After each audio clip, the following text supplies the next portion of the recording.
বিসমিল্লা বলে সেই অসহায় মায়ের দোকানের প্রথম খুঁটিটা নিজ হাতে দাঁড় করে দিলাম। এখন সেখানে আমি আমার পুরো টিম নিয়ে এসে তাদের দ্বারায় ছোট ছোট যে কাজগুলো আমি নিজ হাতে ওদের সঙ্গে সেই কাজগুলো করলাম। এখন মোটামুটি সেই কাজগুলো মোটামুটি শেষের পথে। এখন আমরা সেই অসহায় মার জন্য ঘরটি সুন্দর করে সাজিয়ে নিচ্ছি। সাজানোর পর সেই অসহায় মাকে সেখানে বসিয়ে দেব। অবশেষে দোকানটা হয়ে গেল। এটা ত্রিপল, এইটা অবশ্য ওনার ঘর। এখানে বসে উনি সব কিছু রেডি করবে আর এই সাইড থেকে মানুষ খাবে। আর এখন আমরা ওনাকে এই ঘরের ভিতরে এখন বসাবো।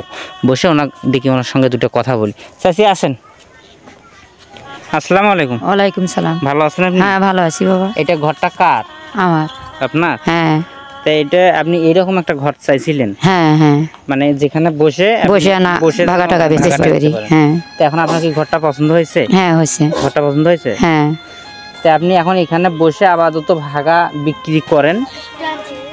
এখন তো মোটামুটি আপনার চলার মতো সবকিছু হয়ে গেছে। হ্যাঁ, এগুলো দিয়ে তো আপনি চলতে পারবেন। আপনার এখানে আরো অনেক কিছুই কেনার লাগবে। একটু সময় লাগবে, সবকিছু তো আর একবারে হবে না।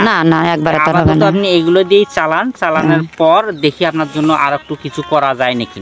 আর আপনি যে টিন দিতে পারেননি এটা নিয়ে মন খারাপ করা যাবে না। আর আমাকে কেউ টাকা দেন না, আমার নিজের তরফ থেকে এই টাকাটা দিয়ে আপনাকে এই ছোট্ট একটা ঘর আর আপনাকে এই ব্যবসার যেটুকু লাগে হাতের বাড়ি যেটুকু লাগে সেটা দিলাম আমার নিজের তরফ থেকে। আর আপনি আগে ব্যবসা করেন, চালু করেন, তারপর দেখি আমি আবার আসবো, আসে আপনার কোন জিনিসটা শর্ট হয়। যেমন যদি আমি ভাবতেছি আপনার এখানে মনে হয় একটা টেবিল, ছোট টেবিল লাগবে। হ্যাঁ একটা টেবিল লাগবে।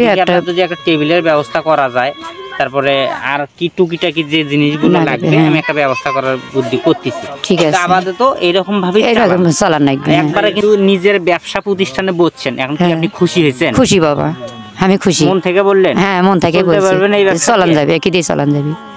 চলতে পারবেন? পাওয়া চলবে। এখন তো দুঃখ নাই। না না না। যাই হোক, আপনি বিভিন্ন টাইমে যে আপনার খোলা ভাজা পিঠে, তেল ভাজা পিঠে বেচান যায়। যে মানে আগে দেখবেন কোন কোন জিনিসটা বেশি চলে। হ্যাঁ, আর সবকিছু অল্প অল্প করে করা লাগবে। যেহেতু আপনার অভিজ্ঞতা আছে, আপনি তো নিজে থেকেই বলছেন বানাইতে পারবেন। তো